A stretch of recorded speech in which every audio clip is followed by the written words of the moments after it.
Hey everyone, it's Evan Kirstel with a fantastic guest, Scott Wharton of Logitech Business. Scott, how are you? I'm doing great today. Thanks. Well, thanks you. Happy Friday. Great to have you here. It's been a minute since we last chatted. So much has happened with you and at Logitech. It's been quite a ride, to say the least, over the 2, 3 year pandemic. For those who don't know you, or gosh forbid, Logitech, maybe introduce yourself for the viewers. Yeah, sure. So right now I'm running Logitech's business that sells everything to business, head of B2B. So that includes video collaboration, which is a big part of the business, but also includes everything else like mice and keyboards and webcams and stuff you know Logitech for. So I've been here a little over 7 years, but prior to that, I did mostly startups and was in the comm space, doing a lot of work with you. So some of the people who go way back may know a company called Vocal Tech, which was the first voice for IP company. So the first company allowed you to make phone calls over the internet. Eventually, I went over to a small company that some of you have heard of called BroadSoft, where I was the first non-founder, non-engineer. And then I think many of you know the BroadSoft story where we did an IPO. We basically replaced all the hardware switches for VoIP, and Cisco eventually acquired them. And then I started my own company. It was a cloud video conferencing service. It was actually the first one 3 years before Zoom, called VidTel. And we were really the first company to put video in the cloud, use AWS. That company got acquired too. And I took time off and kind of backpacked around the world with my wife and kids for a while. That's a whole different story. Went to Logitech with the idea that I want to try working for a big company. I didn't think I would like it, but I kind of love it. It's great. So leave it at that, and we'll keep going. Well, yeah, you have to find and do what you love, and clearly you've been on a tear at Logitech. You've seen amazing growth during your tenure, and navigating the pandemic. Maybe give us a snapshot of where the business is, and what's driving growth into this new era of hybrid work. Yeah, I mean, when I started, Logitech was a very small player. The group I took over was doing 62.5 million. So it was 2% of the company's revenue. Enterprise, kind of redheaded stepchild in a company that was more retail oriented. And then what we've been able to do is basically innovate and disrupt in this industry.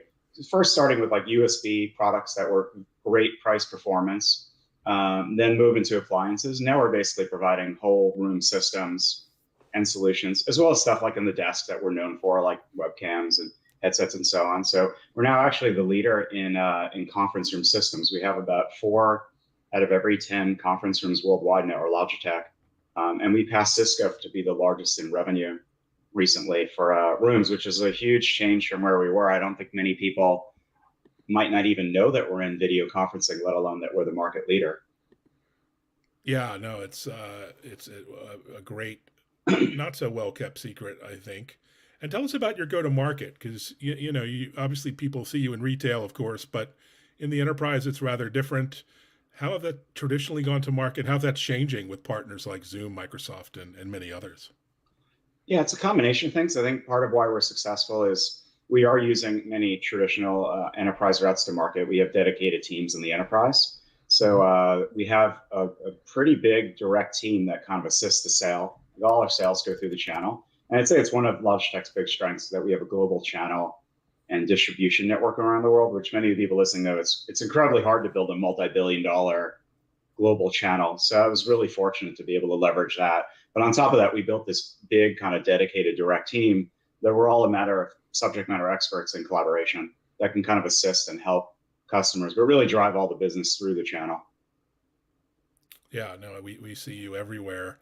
Um, we talked to you a little bit before the pandemic, and now we're perhaps exiting the pandemic. What's been your biggest challenge on the business side? Obviously, early on there were some supply chain challenges. I understand those have been mostly worked through, but every day there's a new one. It seems. So, what are some of the opportunities and roadblocks you kind of have to overcome in the Logitech B2B? Yeah, I mean, at the beginning of the pandemic, I think what most people don't remember is there was this idea that the economy was going to go down a lot, which it did. So many companies, including ours, started cutting back and sending signals that we wanted fewer goods. And then the opposite happened, around things like webcams. So we just got deluged with orders. So our business actually went up 5x compared to where it Wow. was pre-pandemic. So we spent just a ton of time scrambling, to make as many webcams as possible, as well as other things, second sourcing, engineering, et cetera. Kind of along the lines that you hear of other companies, but I think kind of like actually a lot of the work we did was very similar to Tesla. In fact, fighting over some of the same parts, like USB $2 parts to make multi-$1,000 equipment. I would say we're largely behind that now. We don't really have any shortages, but probably the main challenge right now is pre-pandemic, it was, hey, you should use video. And I probably like you, I'd still have conversation with people saying, video, what? Why do you need that? Of course, the pandemic helped that a lot. It showed people that video did work. So that changed things. But I think the challenge now is people know that they like video and they liked using it at home. They work very well. But when you get back into offices, you're going back to the fact that you have people at home and they're looking back in a conference room and they see these ants, and then you share some content and the ants get smaller. And in many cases, it's kind of it's not an equitable meeting. So the people at home are not really, or remote, are not really having the same experience as the people back in the office. So a lot of what we're focused on is this idea of equitable meetings, but essentially it's how the remote people see and hear better. And we could talk more about that. I mean, in many ways, the analogy is if you're at home and you're watching a sporting event like the World Cup is on today, they don't have one camera following the action. Of course, they got multiple cameras and announcers and stats. I'd say in many ways, our North Star is more big sports or Hollywood than Silicon Valley, because we know what that experience looks like watching back and navigating with lots of cameras. So part of what we're trying to do now is fix that experience through a multi-camera, smart AI software strategy. Well, it wouldn't be a tech podcast without talking about AI. Now you have a big R&D team. You're in Switzerland. You're all around the world. AI, I guess, is one of their key, technologies that you invest in. Tell us about that team because it's, pretty astounding the number of product solutions you guys turn out. Yeah, so I think what's interesting is while most of our revenue is hardware, actually most of my engineering team is now software. Right. So if you look at the evolution that we've undergone, it's almost parallel to the mobile phone industry. So we're using a lot of off-the-shelf parts, off-the-shelf platforms, but a lot of our value is in device management, great audio, great video, and a lot of it is AI and machine learning to kind of make the audio learn and do better. And also moving the cameras around, you need a lot of really sophisticated video technology, especially when when you're looking deep into a room where you need to not only identify a human being, but people do weird things like turn around and wear hats and other things. So how do you basically figure out where the action's at? And kind of what we're doing is a combination of video and audio and other things to, like I said, make it more Hollywood-like, where you don't only want to flip around like a tennis match to the active speaker. You kind of want to move around to where the action's at. In Hollywood, it's kind of what they do. Sometimes they pan in, sometimes they pan out. Sometimes it's a conversation of two people. Sometimes it's a close-up. So we're trying to learn from that 100 years experience for our cousins down in LA. How do they do it? They know how to do it pretty well. I think oftentimes Silicon Valley, we think everything is a technology fix, but I would argue sometimes it's not that great. Yeah, absolutely. And you're obviously focused on building beautiful, aesthetically pleasing products as well. Congratulations on this Time Magazine award for one of the best inventions of 2022, the Logi Dock, which Thank I you. haven't yet used, but that looks pretty spectacular. Steve Jobs would probably be proud of that design, although of course it's your own. So tell us about the process of building a product that maybe no one was really asking for a couple of years ago, but increasingly you're finding traction with. Yeah, so first of all, thank you. I think the team did an amazing job on this. So we were at the beginning of the pandemic, and like a lot of everyone, like a lot of other people were freaking out. What do I do? What do I do differently? And I think the conventional wisdom was, well, people doing video, they need more webcams. But when we looked at it in early 2020, quite frankly, most of our webcams at the time were meeting the job, and we couldn't really figure out a significant way to improve them. Since then, we have, but we said, all right, instead of making a webcam, let's really use design thinking and look at what people are doing, and let's look at people's desks. So we said, what's a company that would be forward looking and people using technology on the edge? And we said, you know what, Logitech we're kind of on the cutting edge of this stuff. So we basically looked at our sales teams, not just the techies. We looked at people out in the field and said, send pictures of your desks. And kind of what surprised us that most people's desks were incredibly messy and ugly. I mean, there's just forget about technology. They just looked terrible. They had cables all over the place and dongles. Of course, Logitech probably helped contribute to that mess. So we said, why don't we help clean up their desks by consolidating it through a dock? And then we said, well, we don't want to just compete in the dock. Like, what are the other problems? So one of it was great audio and video. How do we get rid of these like ugly pucks that aren't very good, these speaker pucks? And then we said, we kind of want meeting controls. If you're going to be in a Zoom, Microsoft, Google meeting, one of the things that was annoying me and other people, I don't know about you, but I kept missing my next meeting because I get so engaged in the conversation, I would just forget.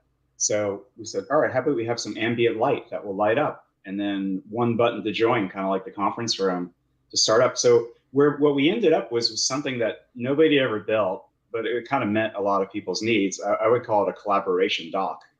It's not really a dock or a speakerphone or a hub. It's all these things in one. And actually, we put in a little bit of extra money. People don't know, but this dock is so good for music. It's kind of like a UE Boom 3, another Logitech product. So we said, let's just put in a little more money. And if you want to, break out Led Zeppelin or something, but that's you so could crank interesting it because up. people don't realize audio is the ultra important part of the video experience, and even Apple now is pushing into stereo or audio in terms of spatial audio and advanced audio processing. Of course, everyone's trying to do better noise canceling.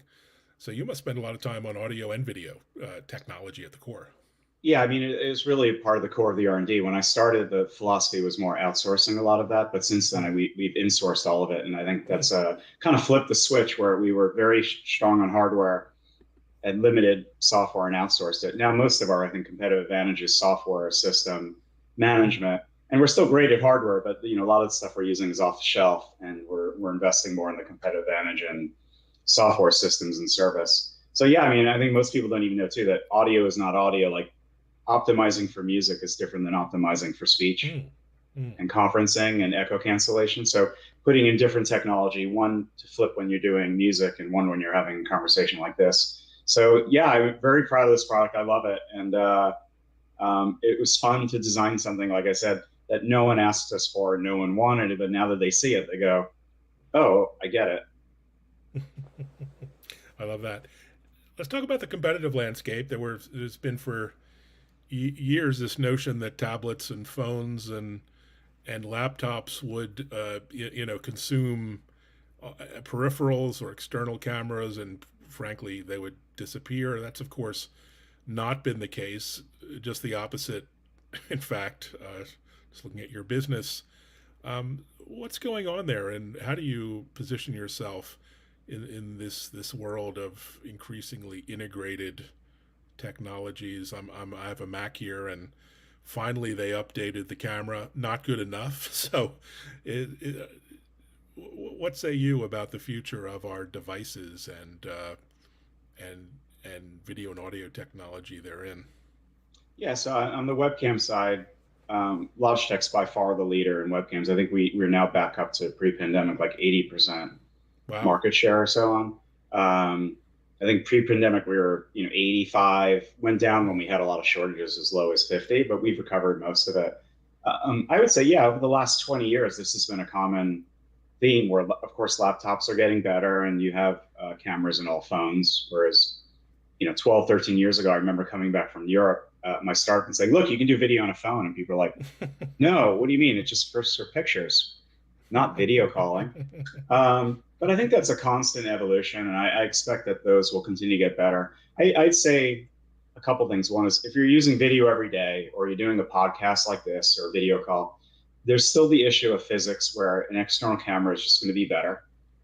And it's not just video fidelity, it's lighting, it's the microphones, it's all that. But I would acknowledge that all the cameras that are in tablets and laptops looking to get better. So, I mean, part of what we're focused on is more of, if you have an external monitor, that's really our sweet spot. So I would say if you have a laptop, if you got a MacBook and you've got the camera, sure, you can buy our webcam, but it's marginally better. Whereas part of the issue is once you've got a monitor here, the issue is really the placement of the camera. Like you want to be eye height like we are. Hmm. And most people, what they do is they have the laptop and they've got it like off to the side. And then you have this really weird thing, like you're looking at someone like this. I'm sure we've all Yeah. had that experience. And that's just not natural. So a lot of what we're focused on is the placement of the camera with a monitor. I think only about 1 out of every 5 people with monitors have a webcam. So there's obviously there are a lot more people there that are not optimized correctly. And then I would say we're just trying to do things that you can't do with an embedded camera. So like one example is we launched this feature called show mode. Hmm. So there's probably many of you thinking out there, all right, at some point you're in a video call like this and you're describing something and you want to show something on your desk. Well, how the hell do you do that? Hmm. If it's embedded into your laptop, when you turn it down, there's really a physics problem. You can't Right. show anything. Do you bring out your phone and dial in and get all that audio screeching?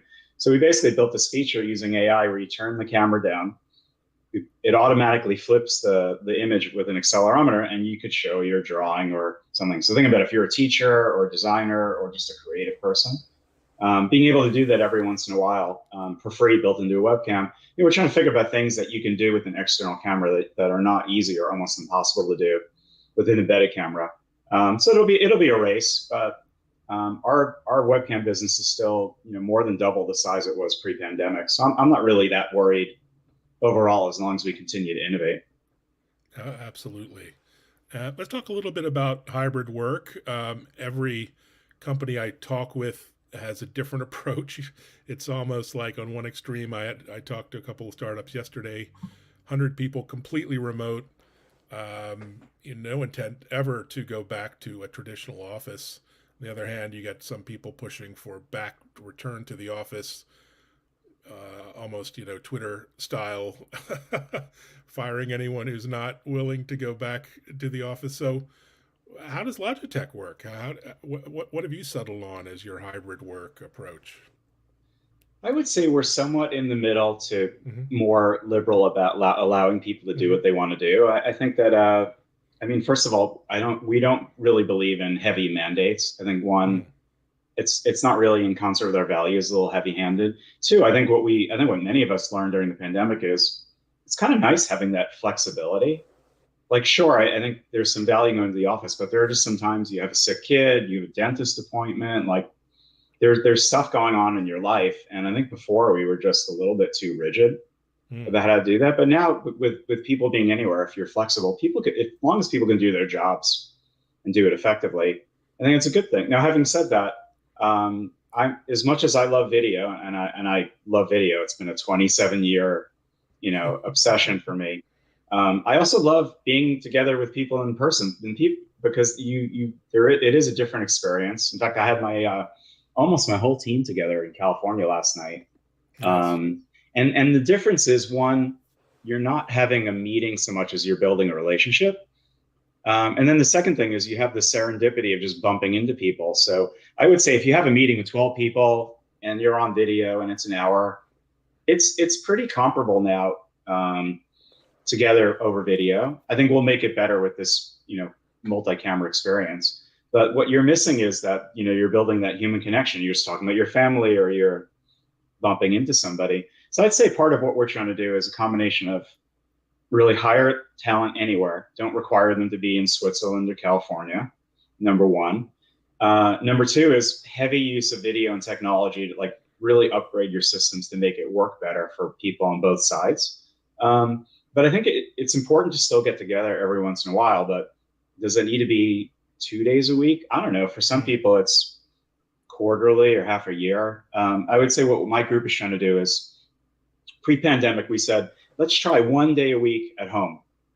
Let's see if we can do that. Now we're saying, let's try 1 day a week in the office. So we try to meet on Wednesdays. It's mostly working. People know if they want to meet people. Wednesday's the day. Come in. If not, if you don't want to come in, though, don't come in. It's okay. Got it. That's interesting.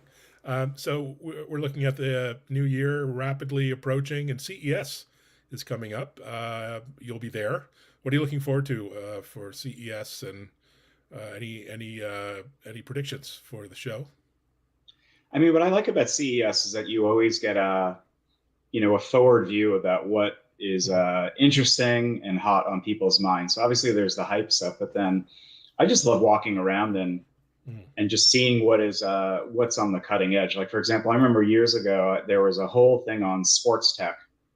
So just putting sensors in basketballs and baseballs and golf, and it wasn't something that I thought about on a day-to-day basis or read about, but you'd see these pavilions in that, or even femtech, all these devices Mhm. around female health. Um, so I think, that was an example of a trend years ago. Like, all right, what happens when you put sensors in everything? You get these new applications in industry. So I don't know what will be there. It's part of what I love, just walking around and seeing, where startups are innovating and in what areas they're applying things. I'm guessing, like to your point, it'll be a lot of software and analytics and AI. But where that takes us, I'm always surprised. Yeah, I'm a bit of a drone enthusiast for fun, and I always enjoy the drone announcements there. Maybe we could have a Logitech drone sort of buzzing around the office. So maybe that's one of your future product ideas. What could go wrong, right? What could go wrong? Um, Maybe one day. okay, great. Well, are you going to take some time off? Any travel coming up? I know you and your family love to travel. Any trips coming up? Yeah, I'm leaving tomorrow to go to Switzerland. We have a quarterly Okay. planning meeting for a week, and then I'm going to flip the script a little bit. Normally, we go away for the holidays. This year, we're going to just hang out in California, Oh, and then I've okay. got like a month of travel in Europe in January. I'll be practically moving there, so it'll be Okay. nice to actually be home for a little bit. Nice. Well, enjoy your holidays, and thanks for sharing your thoughts and the update with the audience. Yeah, no, this is great. Great to see you, Evan. Great to have this conversation with you, and thanks very much for hosting me. Thank you. Take